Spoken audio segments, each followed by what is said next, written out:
Welcome to Walkouts and Knockouts, brought to you by the 5 Reasons Sports Network. I'm your host, Johnathan. We got Mr. Ariel. How you doing, my friend? I'm doing well, brother. How you doing? Doing great, doing great. We got a good night of fights of us. Not a lot of names that are out there right now, but these are a lot of guys that are going to be big, pay-per-view guys that are, a year or two from now, right? These are a lot of young guys that are up-and-comers that are really just going to be more known coming up. And we do have a really good main event tonight. Leon Edwards is taking on Belal Muhammad. Belal Muhammad is coming in on short notice, covering for Kazmat Shemaev. And this is a potential title eliminator, right? Maybe not for Belal Muhammad, but for Leon Edwards. If he wins this fight, he can actually potentially get a title shot, right? So he's coming in, and he has a lot on the hand. And then for Belal Muhammad, he's a guy that has lost to top-ranked fighters, a Vicente Luque, a Jeff Neal, but he's done great otherwise. And the other thing, they both come in on the same record, 18-3, right? So they're coming in really hot right now. So what do you see on this main event coming up? I think it's kind of an interesting stylistic matchup. I feel like, Leon Edwards is pretty solid everywhere. He's got good variety in this fight game. He's comfortable standing. He's comfortable grappling. Likes to fire that left elbow when the opponent tries to get inside the range. He loves the clinch. Got amazing knees in there. Like I said, again, that elbow off of when they break from the clinch is devastating. Can cut guys, can hurt guys. Has a good inside low kick, which he uses a lot. He's riding an 8-fight win streak.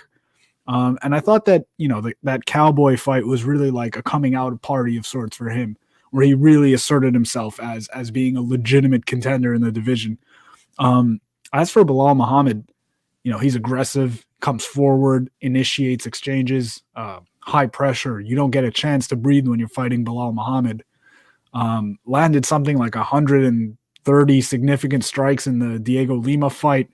He likes to feint a lot, which lets him, which kind of opens up his strikes and lets him get in there and throw better strikes. He loves the right hand. The overhand right is a big punch of his. Could find a home for it against Leon Edwards, perhaps. He has a tendency, however, to stand right in front of guys, which I think is something that might make him susceptible to Leon Edwards' distance game. And so it's kind of a dangerous fight for him. And I don't know. We're not going to get into picks just yet, but it's a little bit of a dangerous fight for Belal Muhammad in my eyes. Yeah, absolutely. I think for Belal Muhammad, he has the tendency of having a really good chin, right? And I feel like for that, he might be a guy that's just going to take a lot of damage this fight, right? He's going to come in, he's going to get hurt a lot, and he's going to take a lot of damage. So for him, I think he really needs to come in and be on the front foot, right? Because Leon Edwards has great footwork. He's good at backing up, but when it comes down to it, he's always, being able to escape, right? So for Belal Muhammad, he's going to have to come in. He's going to have to make sure that he cuts the cage off, right? He can't just, get it in there and actually just, keep it far. So for Belal, he's going to have to use his footwork to cut the cage off. He's going to have to use it to make sure that he actually, keeps Leon in his range, because if Leon's able to go out, right, he's gonna hurt Belal, right? So I think Belal has a pretty good chance in this fight. He's coming in. He has, like you said, those good boxing skills. He showed against his last fight against Lima that he's able to put the pressure and he's able to headhunt. He showed against Randy Brown that he's able to, get the leg kicks going too, right? Because he hit about 27 leg kicks on Randy Brown in that fight. And that was a guy who was a little bit taller. So he was coming in, getting it done pretty well. And I think that's going to be a fun main event, getting into it. So I want to get into this a little bit more. Do you think if Belal Muhammad wins impressively that he can secure a title shot? I don't. I mean, it would be the best win of his career quite easily. Leon Edwards ranked third in the division, and so he's a top contender. But I think Belal Muhammad's just a little bit too far away from that in terms of his ranking in the division. It would be kind of hard to justify giving the 13th ranked fighter a title shot, even if he beats a top 3 guy, essentially. I don't think that you should jump from 13 all the way to 1 or 2 based on a win like that. It would, however, like just to play devil's advocate, if he finds a way to win the fight, he'll have to have fought a phenomenal fight, or at the very least, he might have just caught Leon Edwards with a monster shot that just puts him out, either of which would be extremely impressive for him. So I think maybe you could make the argument, but in my eyes, I don't think he's quite there yet. I think if he beats Leon Edwards, you put him in a fight against another top 3 to 4 guy, and if he wins that fight, then you've got a legitimate case for him being the next in line to challenge for the title. Yeah, absolutely. He has to prove himself a little bit more. He's taking this fight on short notice, so hopefully Yeah. he can get a step up. I think it's going to be a great main event. Not a lot of people are picking this fight to be the main of to fight of the night, but I think it really does have the potential to be. Mhm. That should be the expectation as be the main event. But I feel like it could be one of those fight of the nights because you have a guy that'll keep coming forward with an iron chin and Belal Muhammad, and you have Leon Edwards who will hit you with that body kick, right? He'll hit you with that 1-2 and then that hook 3, and he'll get a good combination going. He's fun to watch. I think it's going to be a great fight. Um, Obviously, at the end of the show, we are going to make our picks for all the fights on the main card, so keep it locked on for the picks coming up. Let's get on to this co-main event because we have Ryan Spann taking on Misha Cirkunov in the light heavyweight. Cirkunov's coming off. He's been out for actually 17 months, so he's coming back Mhm. after a long layoff. It's going to be interesting to see if he actually has a little bit of that ring rust. And Spann's last 2 losses, he's come off of 2 losses that have come by knockout, right? Now, so you're taking 2 guys that are actually really good on the ground. If you look at Ryan Spann, 11 submissions. If you look at Cirkunov, 9 submissions. So Spann's one of these guys that he's really good on the ground, but he's not so great on the feet, right? When he's forced to stand up, he doesn't really have the ability to stand with, especially those people with light heavyweight that have that one punch knockout power. So, what did you see in this fight coming up for the co-main event? I think you make a really good point about Ryan Spann. The grappling is very good. The submissions are very good, but his stand up is pretty unrefined. He's got a lot of power. He's a big light heavyweight. Again, strong, can definitely put your lights out, but technically he's not quite there. He's not technically proficient on the feet, and you can tell that he's much more of a grappler. Like I said, though, he's huge, lots of power, knocked out. I think it was Nogueira. I think he knocked out Nogueira, right? Rogerio Nogueira 2 years ago. But he can be somewhat loose with his stand up, gets in trouble. Hands aren't always in the right position, so he can be susceptible to getting caught with shots. Kind of wades in offensively in an unrefined manner, throws a lot of looping shots, and it's just dangerous against a guy. If you're fighting a guy who's just more technical than you and he knows that you're that way coming in, he's going to use more straight punches, more straight attacks, and you're going to get caught like that. Um, as for Misha Cirkunov, hey, that's my Canadian brother right there. He's from the same country that I live in, so I've got to support him. But on a serious note, he's got a really good blast double. When he's fighting at distance, he can close distance really quickly, take guys down. Also, another big physical light heavyweight. Both of these guys are huge. Pulled off a sick Peruvian necktie over Jimmy Crute. He reversed ground position, threw his legs up from back control, locked in a nasty choke. Like that was some high level shit. I think 6 of his last 12 fights and so his last 6 fights and then 12 of his last 14 fights have all ended in the first round. He hasn't gone to decision in 10 years since 2011. So I expect a fight that ends probably pretty early on.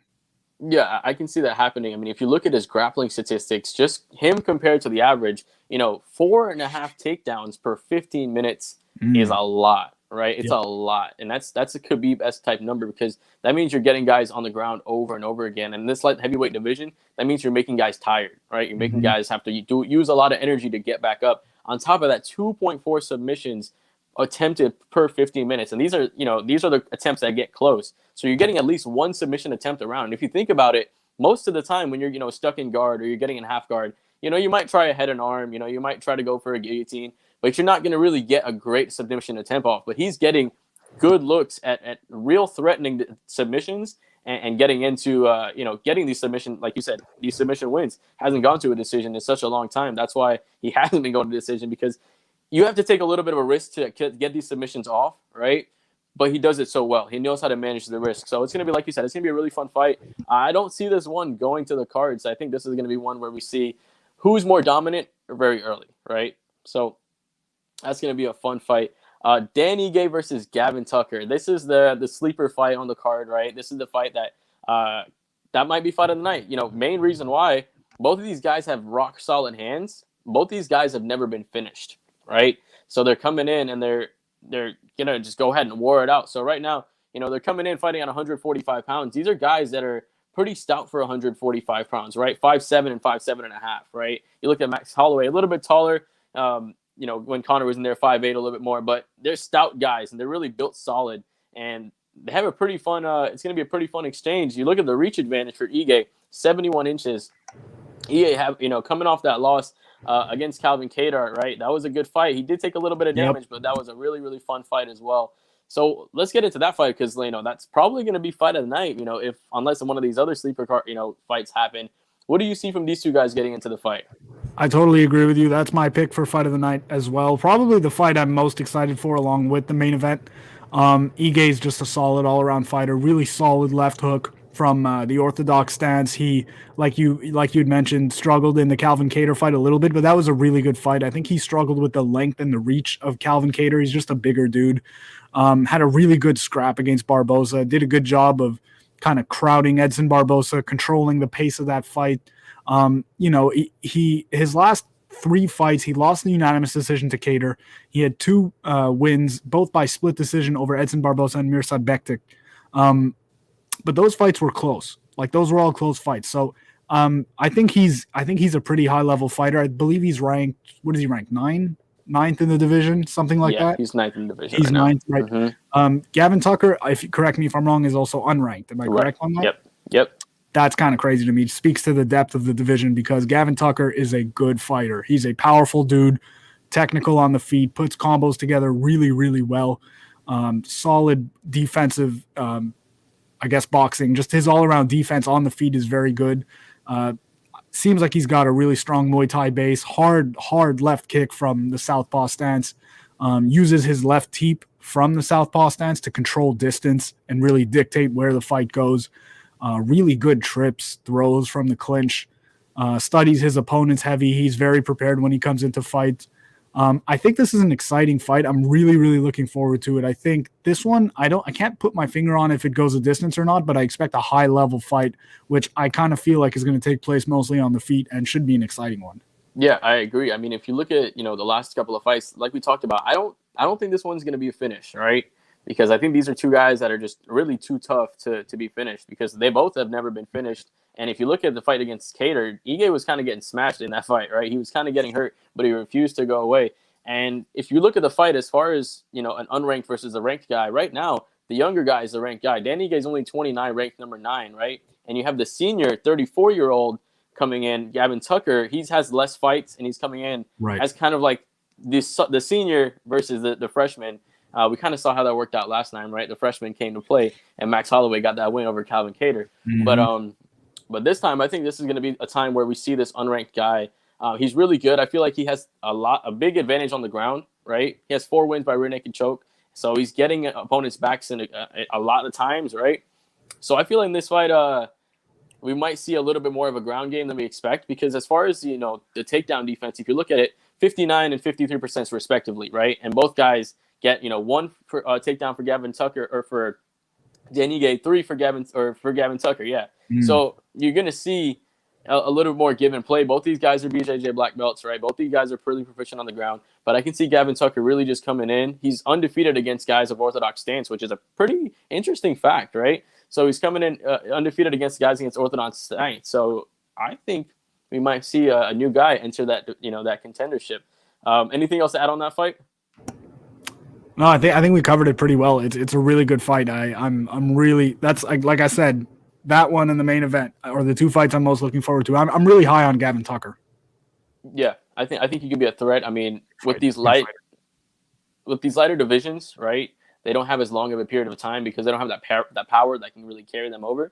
So if he wants to make a run for the top 5 or even get to the belt, he has to do it now. He has to do it now. Yeah, get that 9th rank. You get somebody in the top 6 after that, maybe top 3 after that. You're 35, 36, and you're fighting for the belt if that's the pathway to go. And that's why these cards are so exciting, right? Because we're seeing a guy going from unranked, and maybe by the end of next year, he could be fighting in a co-main event or a top or even a main event. So I think that's the fun in these cards. But let's get to two interesting fighters, right? We have the very soft-spoken Johnathan Martinez taking on David Grant, right? David Grant coming in, he had it was a heavy betting underdog against Martin Day, right? And he ended up stopping him. He got the knockout in the 3rd round.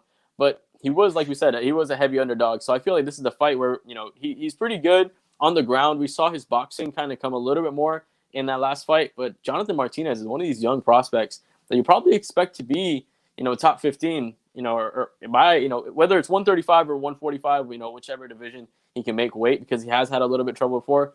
Mm-hmm. We got to see how that works, right? But I think he can actually get to there, and it's gonna be interesting to see how he goes. How do you see this fight going? I think you made a really good point about Johnathan Martinez looking the part of a fighter who's a top 15 guy, because if you just watch his fights without any prior knowledge to who he is, he looks like a high level fighter. Like he looks like he's a top 15 fighter for sure. He's just like solid on the feet, solid everywhere, works behind his jab, throws hard. He loves the left knee from southpaw. That's like one of his absolute best weapons. He loves that knee. Throws a left hook off of he'll throw a left high kick and then he'll come right behind it with the left hook. It's just a hard combination to defend, and he goes to it over and over and over again because, you throw that left high kick, you get your hands up to block it. The problem is, though, you have a tendency to drop your hands after that initial block because you want to counter. That's what a lot of fighters do. He's smart, right? So he throws that left hook right behind it and it finds a home a lot of the time. So he's just very creative and very, very solid everywhere. As far as Davy Grant, I think he's a good fighter, but he's kind of sloppy a little bit with his hands. Got caught in the first round against Martin Day. He won that fight, but he I believe, if I remember correctly, he got dropped pretty bad in that first round. Swings pretty wild. He's got an unorthodox style. Mixes in lots of different strikes from both southpaw and from orthodox. I just think this is a good matchup for Johnathan Martinez. I think that his style and the fact that he throws more technically and more straight shots, I think they'll find the home against a guy who, like I said, is a little bit more sloppy with his hands, and the boxing defense is not great. I think this fight favors Johnathan Martinez quite a bit. Yeah, I mean, I think this is kind of like one of those setup matches, right, where you're going to see Johnathan Martinez get the win. Like you said, he has that nice left kick to left hand. Usually fighters will go left to right? Yep. But he keeps it, and then he keeps it on that blind side, and you hit from there. So I think this is a fight where we can see Johnathan Martinez keep it on the feet, right? We do see that Grant has the tendency to want to take you down, and he's a pretty good at taking you down. But we talked about, when he's on the feet, he's not as sharp. He's kind of like similar to Ryan Spann in a way, right? Where he's good on the ground, but he's not able to keep it on the feet. If he's able to keep it on the feet, he's just kind of a fish out of water, right? So I think we can see Johnathan Martinez keep it standing. I feel like he'll piece him up from the outside and do a good job stuffing those takedowns. Now let's get into the next fight, because we have a fun fight coming up. Nickelow versus Manila Cop, right? That is a fun fight. Manila Cop made his UFC debut against Alexandre Pantoja, right? That's a high-level fighter to make your UFC debut. He was a rising bantamweight champion, right? He's moving down now, and he was fighting at 125. So interesting to see him going down. But let's get into that fight a little bit. What did Manila Cop, one of these guys that are just really exciting. He throws that little weird soccer kick. I don't know if you've seen that. Seen it. One of his last fights. The calf kick? Yeah, the little bit. No, he'll go behind his leg like he's kicking a soccer ball. And it's a really interesting kick, right? But he has really fast hands. He's good sound defensively. And if you look at Nickelow, right? Nickelow's coming in 2.5 years off. He's been off for a little while. So we're going to see if that ring rust comes into advantage there.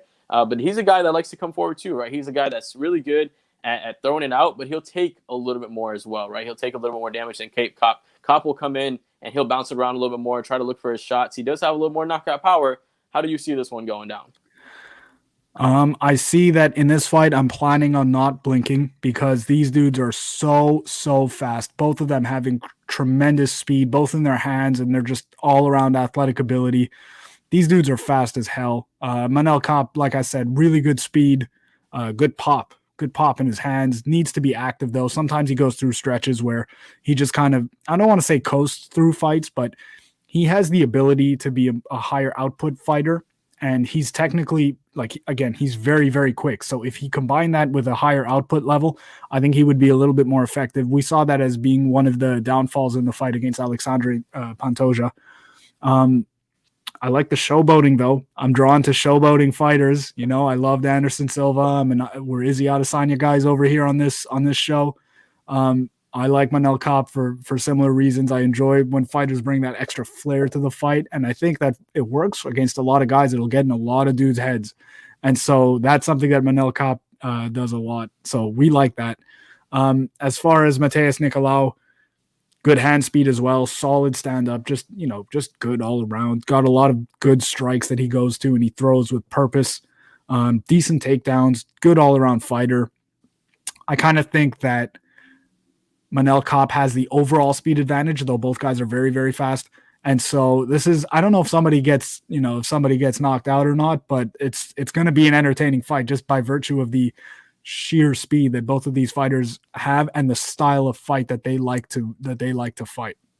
Yeah, exactly. Both these guys are exciting fighters. Like you said, I love the showboating of Manel Cop, right? He did it a little bit in his last fight. No, not as much as he did in Ryzen, where he would flip people off, right, and do stuff like that. He was just so good at doing that stuff, and it was just really fun to see. And like you said, it gets in the opponent's head. If you look at Connor, I mean, look what he did to Aldo. Look what he did against Alvarez, right? These are guys that are really, really good fighters, but I think he just got a little bit into their opponent's head. So if he can do that, he already said that he can knock out Davison Figueiredo. So he could be somebody that we can see fighting for the title maybe in a year or two, right? How fast did it happen for Askar Askarov? He's right now next guy up, right? He just ran through some guys. So this is a division where if you can just run through some guys, pull a couple of wins together, you can be fighting the title. So this is like we talked about. These are all guys, right? We have two guys that are going to fight for the title, that could potentially fight for the title within the next year, right? You have Leon Edwards in the main event, and then you have now Manel Cop, right? These are two guys that, and potentially within the next year and a half, they could be fighting for the title. So this is why it's a great fight, a great fight to be, to watch and be a part of. But let's get into this opening fight of the main card, right? It's actually a pretty fun fight. You have Eric, your boy, Anders. I love the way Bruce Buffer said that, right? Bruce Buffer nails that perfectly. And then you have Darren Stewart, right? He's coming in and he's had a little bit of a rough start, right? Started out like 0-2 or 0-3 in the UFC, but now 5-2 over his last couple. Both these guys are 5-5 right now, but in the UFC 5-5, right? But Darren Stewart has had a better trajectory. He lost a couple. Edmund Shabazian, I felt like he won that fight, right? He also lost to Kevin Holland, who's now taking on Derek Brunson in the main event, right? Fight. That was a really close fight as well. And I'm a big Holland stan, right? But I also liked and see what Darren Stewart did. I like to see what he did in that fight, and he finished strong. And what I respected about him was Holland likes to talk during fights, right? And at the end of the fight, he was pounding on him. He was saying, let's talk. And I think that was a little bit of a confidence booster for Stewart, because even though he lost that fight, he showed a great fight against a guy who's a ranked fighter, a guy who went 5-0, right? And 5-0 in 2020, right? And you went to a split decision with him. Edmund Shabazian, he wanted to be the youngest UFC champion in history, right? And he went to a split decision with him. So these are a couple up-and-comers that Darren Stewart went to decision with. Even though he's 5-5, he's fought a lot of hard fighters right now. And Eric Anders, right? He's bounced around between 185. He's fought at 205 before. When he's at 185, he doesn't really have that knockout power, because if you look at 5 of his 6 last fights at 185, they've gone to decision, right? So he tendency that power seems to be a little more drawn out when he goes down to 185. I mean, that's a big cut, right? That's almost like the featherweight to welterweight, right? It's 15 pounds. This is a 20-pound jump. This is the poundage that Izzy Adesanya actually just tried to do last week, right? So Eric Anders seems to be drawn out a little bit more. He's 2-4 in his last 6, right?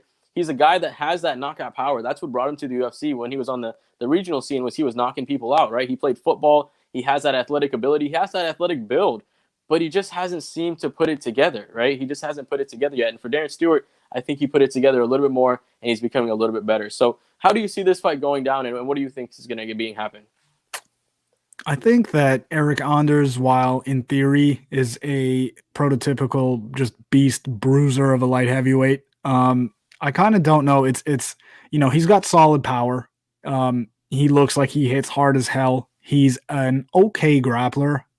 He's aggressive though, comes forward, but I find he doesn't stand out in any one area particularly.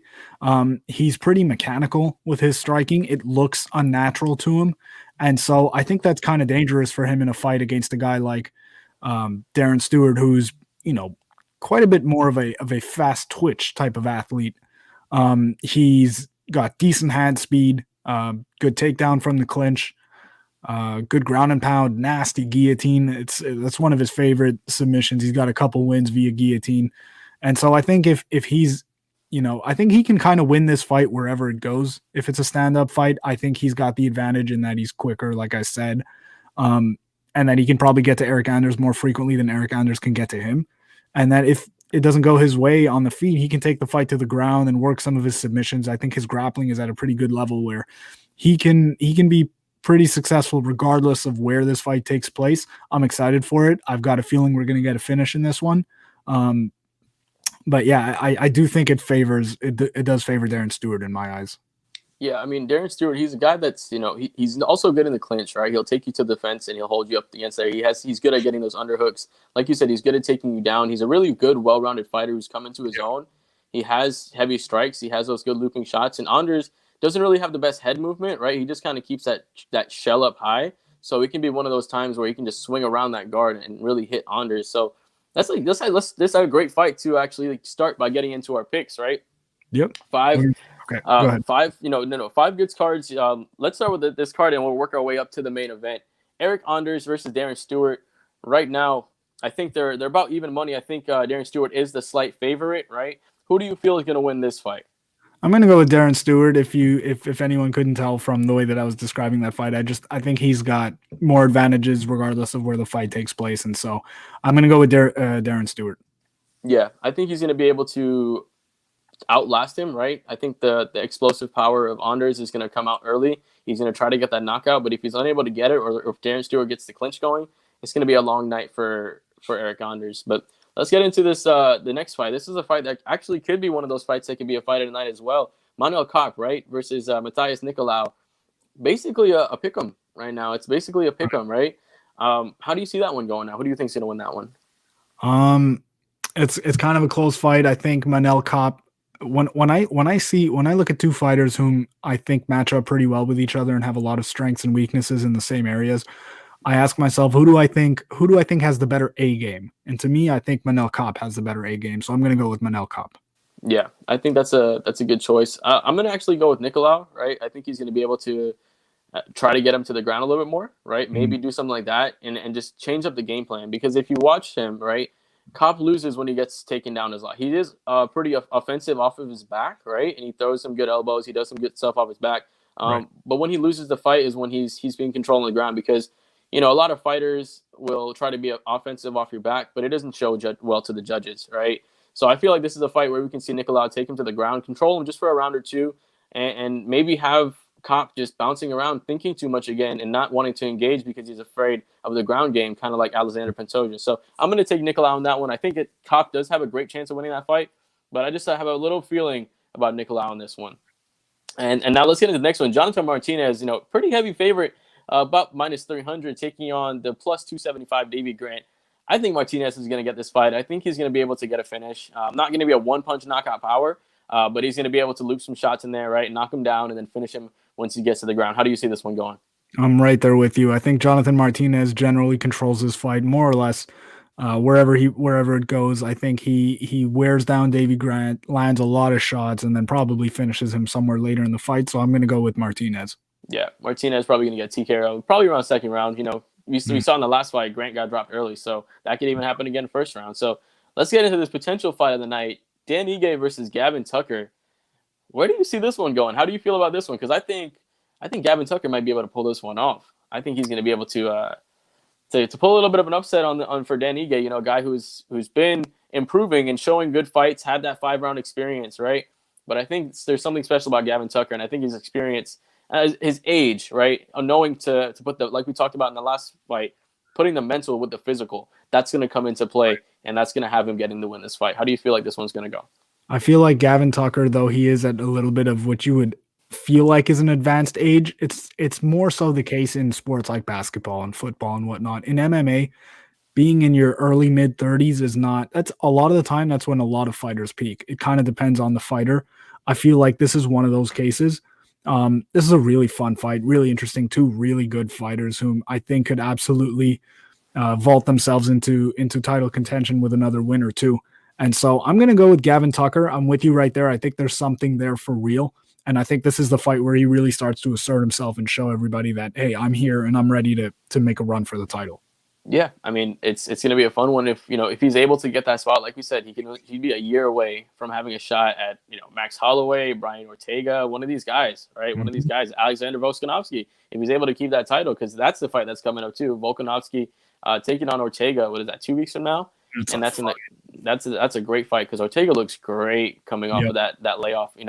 I picked Korean Zombie to box his face off, and just the opposite happened, right? So he came in and he was great in that fight. So that's gonna be a fun one as well. Um, let's go ahead and get into the co-main event now, right? So co-main event, Misha Serkinov. Sorry, I lost the name. It's Ryan a, Spann, right? Pretty like we said, this is a pretty even money fight too. Just minus 126 for Serkinov, plus 125 for Spann. Submission specialist guys, do you see they're gonna draw to a stalemate, or or how do you think this one's gonna go? That's what happens a lot of the time. Like, there's a very good chance that this fight just ends up being fought out on the feet. And when that happens, I look at Ryan Spann and feel like, again, a lot of power, but not technically at a high level.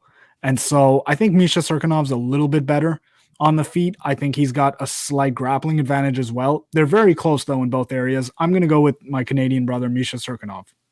Yeah, I'm gonna have to agree with you there. I think he has a little bit more of an advantage on the ground. He's a little bit more offensive, right? He's a Mhm. little more offensive, and it's hard to be on your back. If a guy, you're technically they would say sometimes your guard is a little bit better than being in someone's guard. But when you're two BJJ black belts, right? It's hard to have a guy that's on top who knows what's coming at you Right. and having that thing coming. So I think that's gonna be we put it pretty even pick on that one. Let's get to the main event.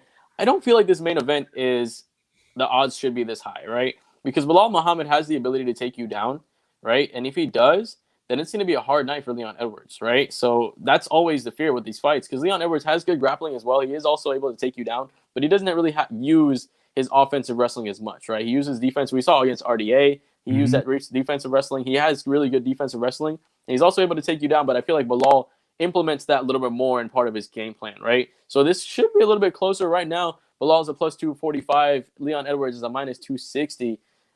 Let's get into that main event. Who do you think is going to take it potentially for the next shot at the welterweight belt? So while I agree with a lot of what you said, I do disagree on the notion that you think that the odds should be a little closer than they are. I don't agree. I think Leon Edwards is a substantially better fighter. Belal Muhammad, while a lot of fun, ton of heart, comes forward, just the type of fighter that the casual and hardcore fan would love to watch. He's very entertaining. I don't think he's at a level where he's going to be able to step in there with the real big boys in the division and get a win. I don't think he's there. I think Leon Edwards is just better all around. He's got solid defensive wrestling, like you said. And if Belal Muhammad has to stand up with him and come forward all fight, he's going to get elbowed and teeped and punched in the face all night. And so I'm going to go with Leon Edwards here. I kind of feel like I would take even bigger odds. If Edwards were even more of a favorite, I'd still probably put money on him. Yeah, that's still a pretty good fight. And like you said, Edwards does have the clear advantage, right? He's his takedown defense. If you fight a guy like RDA and you're able to stay on the feet, you're not going to be so scared of a guy like Belal Muhammad. So I definitely Right. see what you're saying there as far as the odds because he's shown this ability to stay on the feet against the guy that wants to take you down. And to add on your point, you're selling me a little bit on it. He was prepared to face Tyron Woodley, right? A guy who was a wrestler and a boxer, prepared to face a guy in Hamza Shamaev who's almost a pure wrestler, right? Takes you down and smashes you in the face. So he's had about a year of training for wrestling. So yeah, you kind of sold me on your point there. I feel you on that. But let's get into our parlay because we have a little bit of a parlay here. I'm going to throw in one of the fights that are in the prelims as well because I think Angela Hill has a pretty good shot at winning that fight, even though she is a plus 320. Or minus 320. So you want me to go first, or you want to get it? Go ahead, buddy. All right. So I'm going to do a 3-fight parlay. I'm going to do Angela Hill, right? Because I think she's going to get that win. I'm going to go with Darren Stewart since that fight's a little bit close. That's just going to help with boosting what you get back in your return. And I'm going to go with Leon Edwards this year, carrot. And if you want a little bit extra, do Leon Edwards by decision because most of his fights for both of these guys have gone the distance. So you have Angela Hill, Eric Anders, Leon Edwards by decision. I'm going to go with a couple of favorites and a slight doggy. I don't feel too risky this time around. I'm going Leon Edwards via whatever you want. I'm going Johnathan Martinez as the other favorite. And then my slight dog is going to be Gavin Tucker If you hadn't realized, we're high on Gavin Tucker. We think that he's got a real opportunity here and that he's going to take advantage of it. So Edwards, Tucker, Martinez.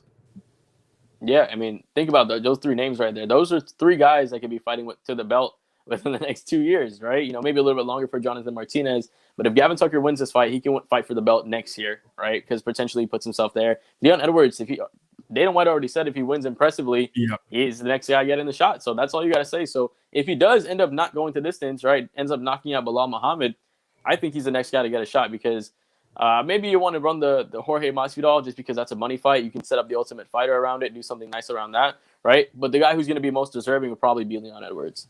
I think it would help him a lot too, like in terms of his marketability and all that, to get a finish here. Go out there, get a finish, starch him, whatever it is, but help the UFC sell your next fight if it is for the title, or if it is, the Jorge Masvidal fight would kind of sell itself because of just Jorge and all of that, but I do think he needs a finish here. Like you said, his fights have gone the distance probably a little bit more frequently than you would want from a guy who you're trying to sell a title fight on. Yeah, exactly. You don't want a guy that's just a point fighter fighting for the title, right? You want a guy that's going to go out there, especially in the welterweight division. You understand it a little bit more in these lighter weight divisions, right? But in the welterweight division, you have guys that can knock you cold, right? You have Vicente Luque, Tyron Woodley in his prime was knocking guys out cold, right? So if you look at the, Usman, he doesn't really have the knockout power before, but look what he did to Covington, right? Look what he did to Burns. So he's starting to develop those hands. His wrestling is already phenomenal. So starting to develop those hands behind it. So I want to get into maybe a fight or two that you want to watch in the prelims. The first one I want to talk about is Hakuraz or Nazareth Hakuraz versus Rafael Garcia. Garcia is right now coming in 12-0, right? And he's taking this fight on 4 days' notice. He's also coming in and he's making his UFC debut. So he's a guy that's a champion outside of the UFC. Combate is America's lightweight champion last year, SMF Promotions featherweight champion 5 years ago. So he's a guy that has championship experience in those smaller promotions. He's coming in, making his UFC debut at undefeated. And this is going to be a fun fight because, Hakuraz coming in 9 knockout wins, 3 by decision. So most of his wins come by knockout. Then you have the submission specialist, 7 submissions for Garcia, right? So it's going to be a nice grappler versus striker one. So that's going to be a fun one as well. As the next one I'm going to tell you guys to watch about is Charles Jourdain versus Marcelo Rojo. That's going to be a good fight as well. These are two guys that are probably just going to be standing and banging, honestly, right? They both like to come forward. They both put that pressure on you. I love the nickname for Charles Jourdain. Charles Air Jourdain, right? That's one of the best nicknames, right? I think he's actually out of Canada if I'm thinking correctly. But that's going to be a fun fight as well. Do you have any other fights on the undercard that we should look out for? I've got one, and it's going to be Courtney Casey against JJ Aldrich. My reasoning being that when I looked up the prelim card on the UFC.com website, JJ Aldrich is listed as not a word Aldrich. Her name is not JJ according to the UFC website. And so I'm going with her just for the fact that she's got a funny name. Someone made a typo, and I like typos. Yeah, typos are fun. So, hey, that ends up working out. Let's close it out, man. Do you have any final thoughts on this card for tonight? My final thought is going to be that while we don't necessarily have the biggest names in action tonight, it's not the biggest, money fights and all of that. These are the types of cards that most frequently deliver, and you get really good fights out of these cards because a lot of these guys are trying to prove themselves and move up in their respective divisions and get to the title, and whatever their motivation is. These fight nights often produce some of the best fights. So, it's definitely one worth tuning in for. Don't skip it just because the name recognition isn't necessarily there. I think it'll be a good night of fights. Yeah, absolutely. You have, 3 or 4 guys that could be fighting for the title within the next 4 years. You have about 7 or 8 guys that could be, getting in that top 15 within the next year. So you have a lot of guys that are up and comers. And these are a lot of guys that, like you said, are going to fill out these pay-per-view cards later in the future. So if you like college basketball or NBA basketball, right? It's kind of like watching the college basketball version of it because you see these guys kind of grow up, and then you have the nice NBA in the middle, right? Belal Muhammad taking on Leon Edwards. It's going to be a fun main event. You have a guy that loves to come forward and gives you pressure against a guy that loves to stay on the outside and pick you apart. So one guy's going to be chasing the other. Who's going to be fighting who? It's going to be fun. We both think Leon Edwards. Belal Muhammad maybe would pull off the upset of the year so far. It's going to be a fun one. It'll be a fun one. So like always, I want to thank you guys for checking out Walkouts and Knockouts brought to you by the 5 Reasons Sports Network. We got Ariel Attias. I'm Johnathan, and I hope you guys have a great day and enjoy the fight. Peace.